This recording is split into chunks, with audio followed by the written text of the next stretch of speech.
Hi guys, welcome back to the Moning Bookshelf, and it's Faefever time. So I just finished this book some point last week. So I've had a little bit to sit on it, think on it, and stuff like that. So this one starts, it jumps right into like the ending of Blood Fever. There is no, days went by or weeks went by, like how in between Blood Fever and Dark Fever. This is right there in the thick of it, where it starts out. So Mac is still in the alley with the dark book, and we truly get our first little glimpse of it.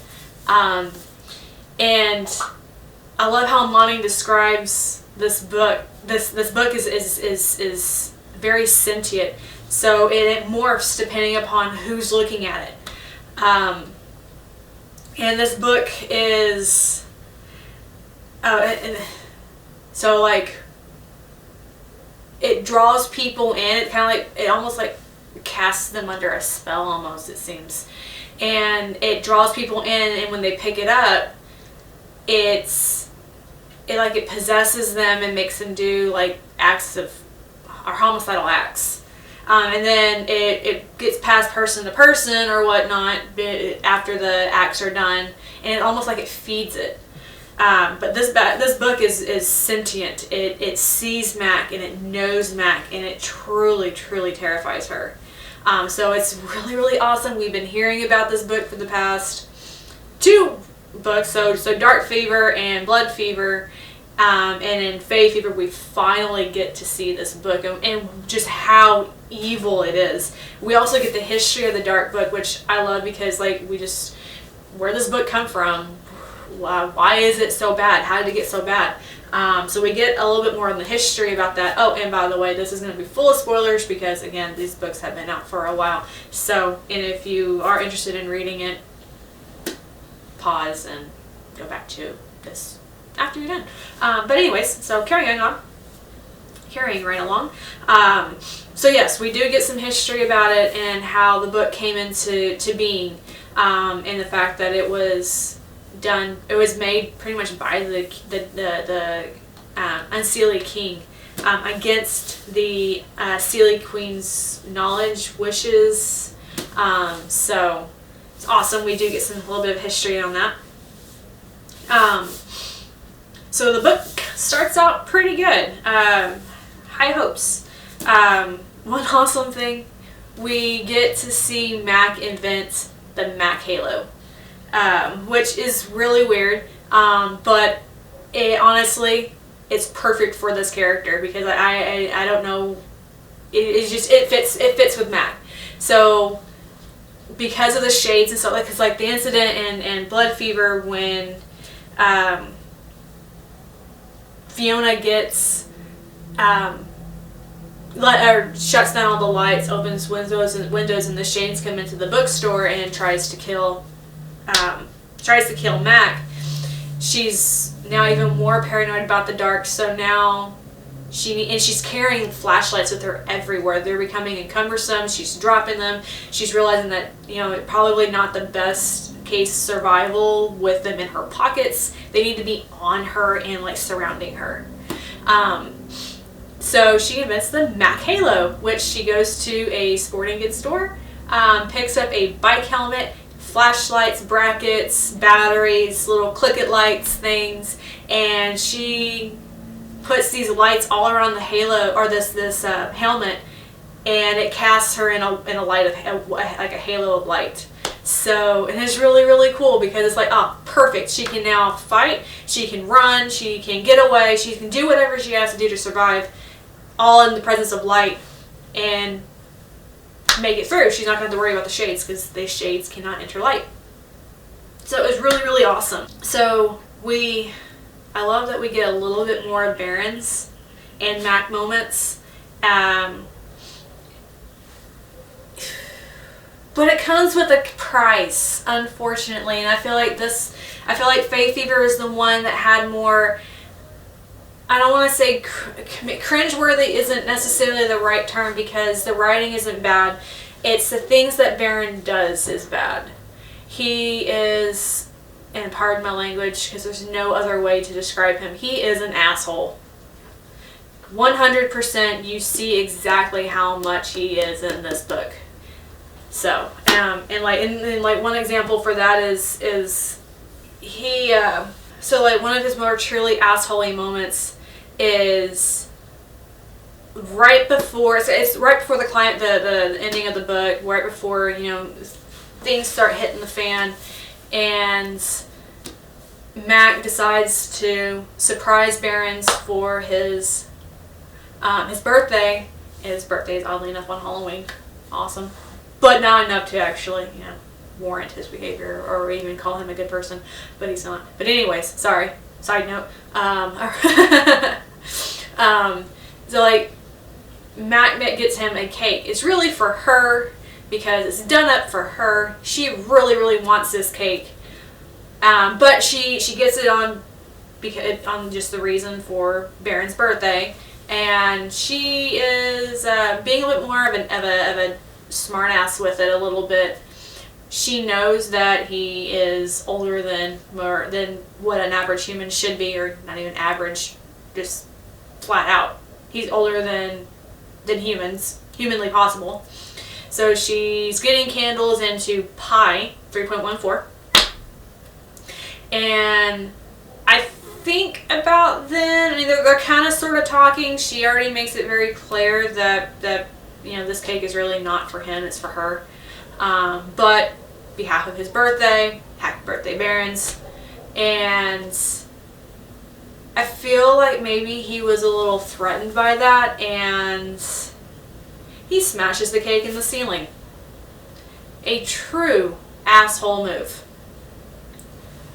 So, yes, unfortunately, the Mac and Barrons moments, you do get to see some lighter sides of Barrons, but it's not, they're always so overshadowed by his jerkish moments, and it's kind of sad because you do kind of want to like him.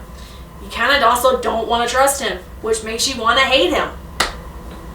So that's the unfortunate thing. We also, and like during some of these like more nicer moments, and just these painful moments with Barrons and Mac, for lack of a better term or way to describe this, he's starting to teach Mac how to resist voice, which is a druid magic. It's almost like compelling, or really it is compelling. So you have to do, like, whoever's doing voice to a person, they have to do whatever insane or ridiculous thing they're being told to do. So yeah, compelling is you know, the person who's doing the compelling gets to enact their will on the person, making them do either insane things or ridiculous things, and they can't fight it, or they have a very hard time fighting it. So Barrons is teaching Mac to try and resist. She's failing horribly, and that's another moment of Barrons being a jerk. So, but anyways, Mac is thinking more for herself in this book, which I love, because she's learning that she can't and shouldn't rely on Blaine to be there to help her and Barron's there to help her either. She's gonna need to start trying to take care of herself, and she's slowly realizing that, which is awesome. And she's a bit more darker in this book than she was in the previous two. So you can start seeing more of an evolution for her. So I'm loving that. When we get more Danny time, I really love this kid. Oh my gosh, she is like just like the first time we meet her in Blood Fever. She comes in with a bang. Oh my god, she's amazing. You see more of her spunk, more of her personality, and that fire and life in her. So great. There is one scene in the book where her and Mac, like right before the crap hits the fan, that her and Mac go out and fight the Unseelie that's plaguing Dublin, you know, side by side or back to back. I do wish Moning had given us more, like more in detail about that, instead of just saying that that was just having Danny show up at the bookstore, grabbing Mac, and then deciding to go and kill, and that was it. And just talk about the body count. I kind of wanted to see more of that, but I understand why she didn't add that in. It is kind of pointless, unfortunately. But yes, we do get more Danny time. So, and then in Blood Fever we meet Christian, but we don't really know much about him, and we don't get to see much about him either. In Faefever we get a bit more. We know what he is or where he comes from. He is from a long line of the High Druids, and the High Druids, or his ancestor in the line, was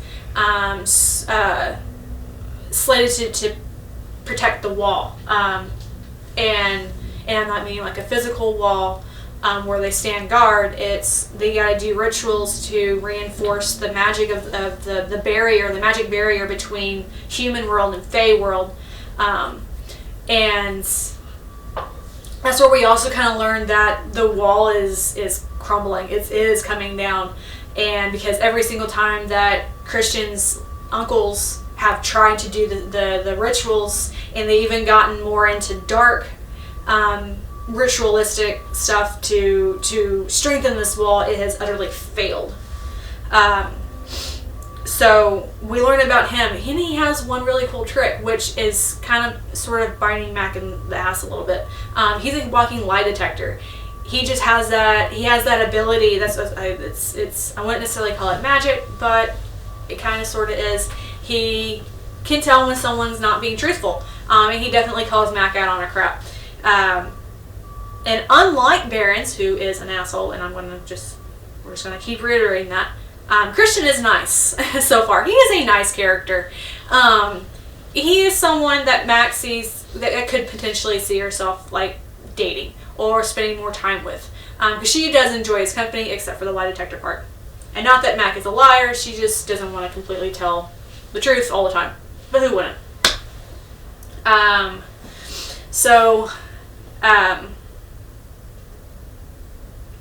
And I like the fact, another thing that I really do like is it does break the repeat cycle in this one. The unfortunate thing is with that, it's another catch-22, kind of like with more Barons and Mac moments. The repeating of Mac being saved, because she was saved in the first one by Barons, she was saved in the second one by Barons. Barons does not save Mac in this one. Vlaine does not save Mac in this one. Mac gets surrounded by and again, spoiler for the ending. So yeah. Mac is surrounded by 3 Unseelie princes, and the Unseelie princes are the Death by Sex Fae, and they trigger moment, they do rape her.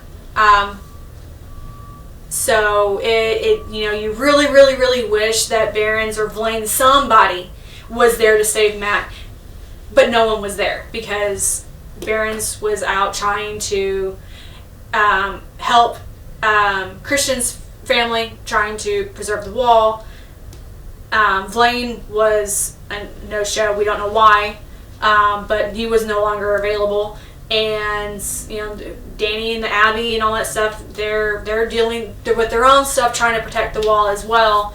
So when the wall does fall, so no one was there to save Mac. So, and it's like, you really could have repeated it. It would have been totally okay. But this is a catalyst for Mac. It seems so.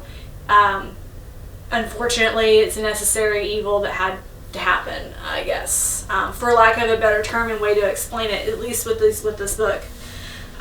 So that does break the repeat cycle. And my major complaint with this book is the fact that it starts off really big with Mac seeing the book and we're coming face to face with it, but it slows down, and it seems like everyone's doing a whole bunch of nothing. we're waiting. And we're waiting for Halloween because that's the time where the wall is the weakest or the thinnest. The veil between human world and Fae world is just, it's, you know, naturally the weakest or whatnot. Yeah, so because everyone's just kind of sitting around and waiting for Halloween to come and for the walls to crash or not crash. So it does dip off, and then there are parts where it picks up, and then it dips off again. So this was more slow paced. So that's my only complaint, is the pacing of the book. But like and I guess another thing is, so in Blood Fever, Moning sets us up for us to find out more about the Abbey and Rona and the other She-Seers at this Abbey, and she goes nowhere with it. So that part of the storyline kind of stalled out, unfortunately. So it was another little thing that was kind of like, you set us up for more information and then you didn't quite give it. But understandably, a lot's about to happen in this book. But overall, I did like it. Not as much as I like Blood Fever. It's probably more on par with Dark Fever, but and they're in the one trigger scene at the end of the book. But overall, I liked it. It was really good. I have started Dream Fever, which is the 4th book. So, but yeah, I did find this okay. I do like the way Mac is going, and I can't wait to relive her whole arc, and it's gonna be really cool. But yeah, so that's Faefever. You can get it at libraries, bookstores, Kindle apps, stuff like that. But yeah, go ahead, and if you haven't already, like, subscribe, comments. If you have any suggestions or whatnot, let us know. And until next time, see ya.